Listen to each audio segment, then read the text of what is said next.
And the Foreign Affairs Minister, Akasa, Mr. Ablakwa, and what did he say? Or say Ghana Washington DC embassy scandal.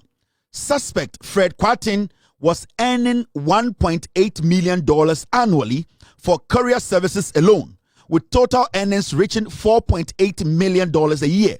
Foreign Affairs Minister Okudzato Ablakwa. Let's listen to the Foreign Affairs Minister and the Okano Parliament. We are PZ for Mejujum. Mr. Speaker, investigations conducted by the top management of our ministry reveals that GTC dispatched between 150 to 350 visas and passports daily.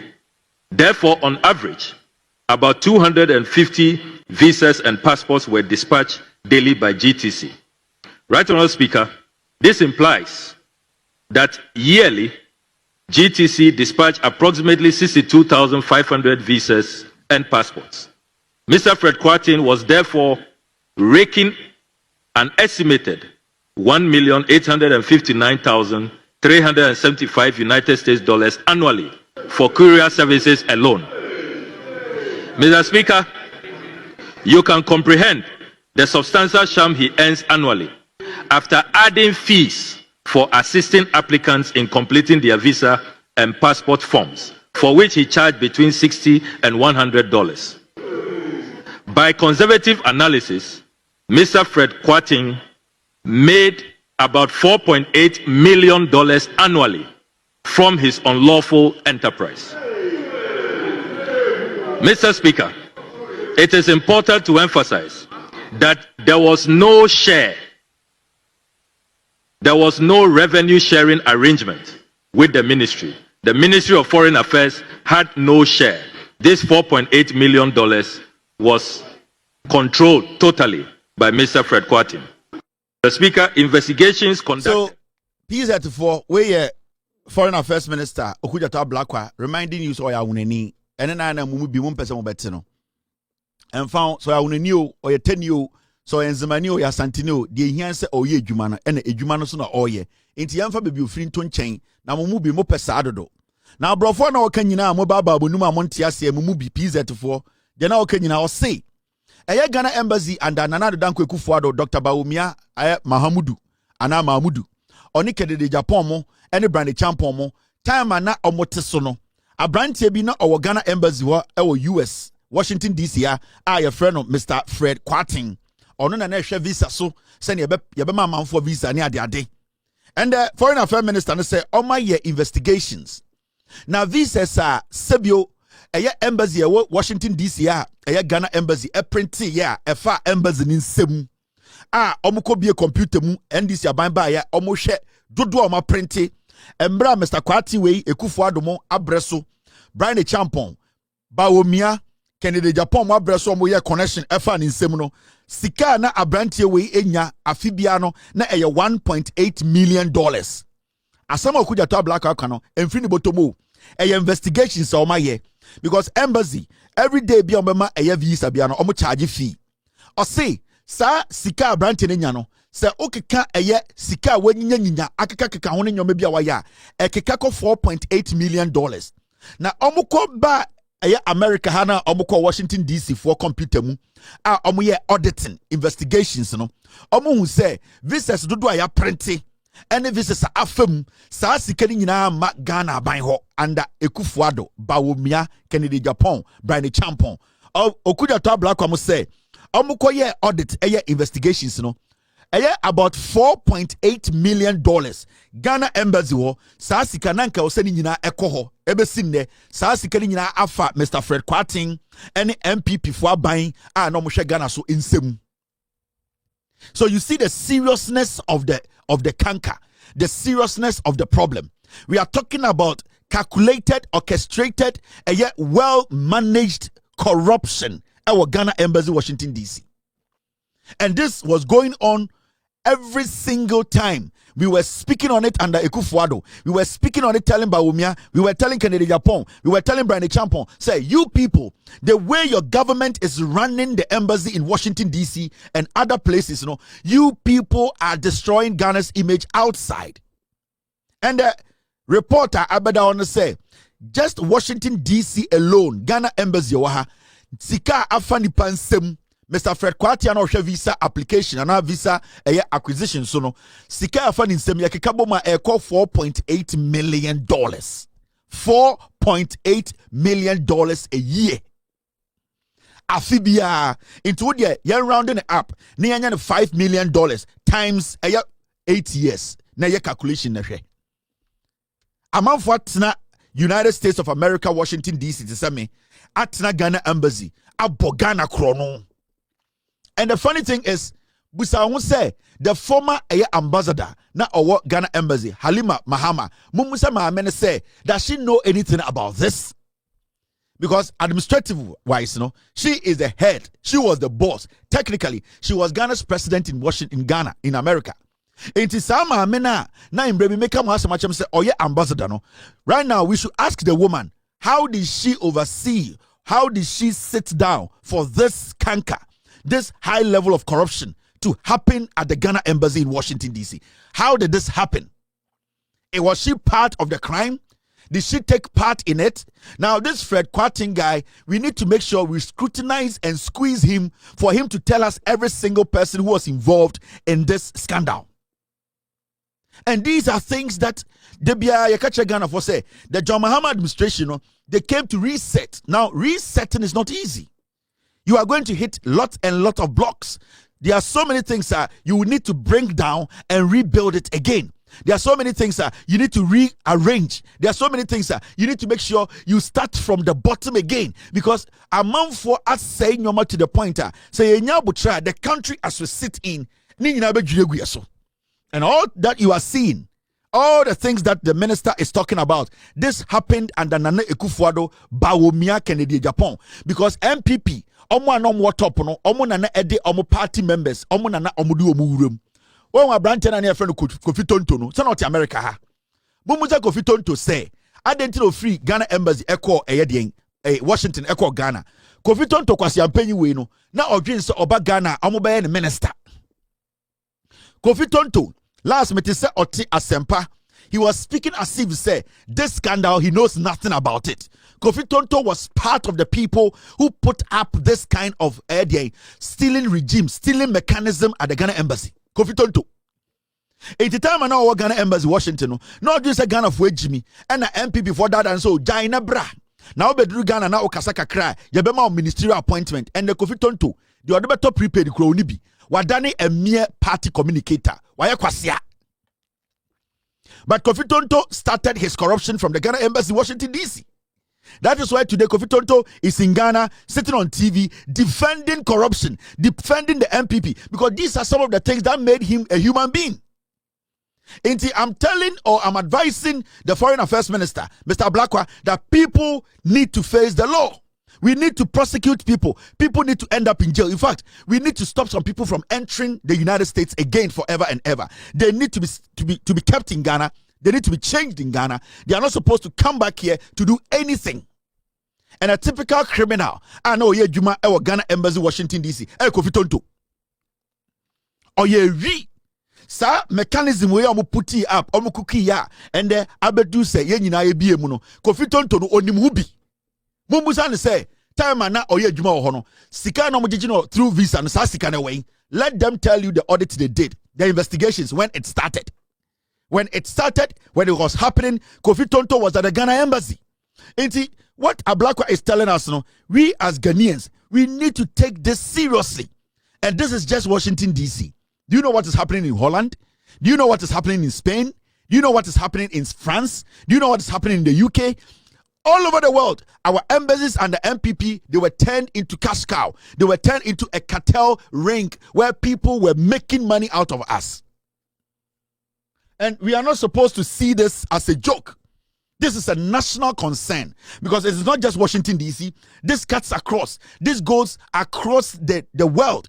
Everywhere there is an embassy at Ghana, you need to understand, say, the same strategy they adopted at Ghana Embassy in Washington, D.C. is the same strategy they adopted in all these their respective embassies. So it is not a small job that the minister has to do. He has to audit every Ghana embassy around the world. And we see the corruption. Munko Spain, munko he. Yasi akwati etibu ho time. Now, I've received a lot of emails, and this goes to the minister, Mr. Blakwa. I've received a lot of complaints. I've received a lot of emails from people in France, Ghana for more France, especially Ghana for more America, Ghana for more UK, more Spain. Especially, I'm going to speak on the ones that are sending me concerns, issues happening right now at the Ghana embassy. I know, say, what you guys came to meet was basically a nothing. And when I say was nothing, there was no embassy. Goro boys who were there making money for themselves. In fact, I know what the NDC came to meet. Washington DC at the embassy. No, there was nothing as an embassy. Now, Obia de Ope. People were stealing. There was no correspondence from the embassy. People were not responding to calls. Administrative wise, everything was shut down. There was nothing like an embassy. People were just sitting there taking money and fooling us. I know it is difficult. I know it is not easy. I know you cannot just come in and say you want to reset, restructure. It is going to take some time, and you are going to have administrative lapses. Right now, people are complaining, Mr. Minister, that when you started this resetting from the embassies, some things are still not right. And I know it is the amount of damage these people did. Now, I know what these guys, the NDC guys, are going through now. Now, they came to meet a system that was bogus and criminal. Now, this Fred Kwarteng and Nkofodomo embassy, they made the illegal structures at the embassy, they over the time they made it look like illegal. So now Ablakwa and the NDC, they need to come in and make sure everything that looked legal, which was illegal, they have to make sure they break it down and start it from ground to make it legal. And this is not just Ghana.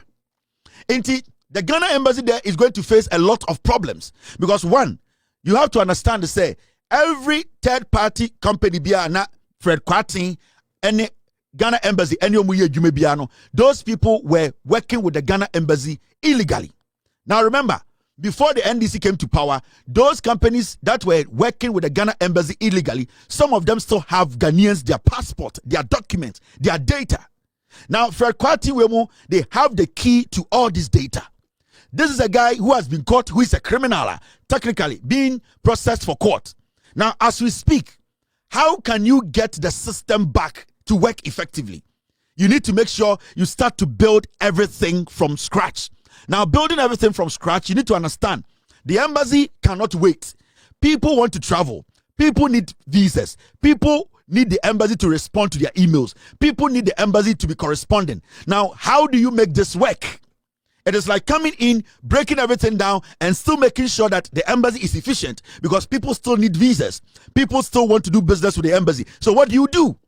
I know the Ghana government is in a very tight position because slowly you need to weed out the bad system, the bad administrative structure, and try and turn it around gradually to make it legal. How do you do that? People also are waiting for their data. Into able to send it the passport, not in some kind of passport, because the passport people, the courier service, and illegal service, and they are now not willing to work with the Ghana embassy. Now, you need to understand, to make sure that these people bring back all the passports. These people, they make sure they come back for Ghana embassy, the Ghana government, to get everything back. It is not going to be an easy thing because right now, that is the only thing Kwarteng in the group they are holding on to. If I am Kwarteng, I will shut the system down because for the past years, I have been able to build a system that favors me. So if you're a government and you come in and you come to do audit, that's all I say, I will find a way to break the system. And that is why the Ghana embassy in Washington, D.C. is struggling. That is why the Ghana embassy in Washington, D.C. today, I get lots and lots of people sending me emails that we have sent our passport. We are not getting the visa. We are waiting for somebody to pick up. It is because the system was broken. Now they have to build a system from scratch. So I will urge the minister that communication is important, that the embassy should have a 24-hour desk, at least a 24-hour desk. If administrative-wise, things are not moving smoothly as you predicted, then at least you should have a 24-hour desk that will be picking calls and answering questions.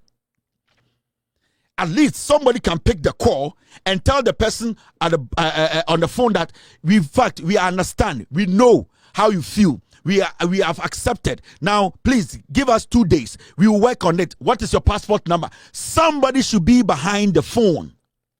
And this should go to Akudjata Blakwa. We know the hardworking people are doing it. It is not easy because what you people came to meet is crazy. It's disaster. So at least Ghanaians outside who want to do business with the Ghana embassy and people who are not from Ghana, foreigners who want to do business with Ghana embassy, they need to get to talk to somebody. So at least you need to have about 3 phones working for 24 hours at least. You need to get people working the phone lines 24 hours. At least you need to put 3 phone lines out. That are phone lines, sir. When you call, you need to get response. We are not saying, say, the problem you came to meet, use 2 weeks to solve it. We know you are doing your best to solve the problem, but at least let the people be informed. Just be updating the people. So, Obi Frere Embassy now, somebody should pick up. It should be somebody's job. Somebody should be able to pick up to say, hello, you have called the Ghana embassy. How can I help you? Nipanabeka say, yes, I've submitted my passport. It's been 2 months. I've not received it. That person should be able to have that time to explain it to the person, for the person to understand. So at least they have people at the embassy working for us. So, Mr. Blakwa, as much as you are working so hard, you are doing your investigations, you are briefing us, make sure the embassies are effective. At least the front desk, the phone lines, they are effective. People can talk to people. And I'm giving you just a week with all due respect, because we are all waiting to talk to somebody at the embassy. We acknowledge your hard work. We acknowledge what you are doing. We respect the work you are doing. We know you are trying to put things in place. But at least let somebody be picking phone calls. Somebody at the embassy should be picking calls. We need about 3 phone lines that are effective 24/7. We need somebody who will sit behind the phone, pick the phone and put people's concerns on paper, send it to authorities and say, at least these are the concerns we are getting. Can we do something about it? Ghanaians just want to hear somebody speak from the embassy, or else all that you are doing will go into the trash. Relations, communication, dialogue is very paramount when it comes to building an institution that can be trusted. Building an institution that can be trusted, it's all about communication. It's all about dialogue. When you fail that part of communication, you are done. So, Mr. Blakwa, this is an advice. And it shouldn't be just Washington, D.C. France Embassy. Ghana Embassy or France. It is terrible. Ghana Embassy or Spain. It is terrible. Ghana Embassy or Kuwait. Terrible. Ghana Embassy or UK. At least for now, we know you people are restructuring. What we want you people to do is simple. Put 3 phone lines, effective phone lines that are working at these embassies. Let them talk to human beings.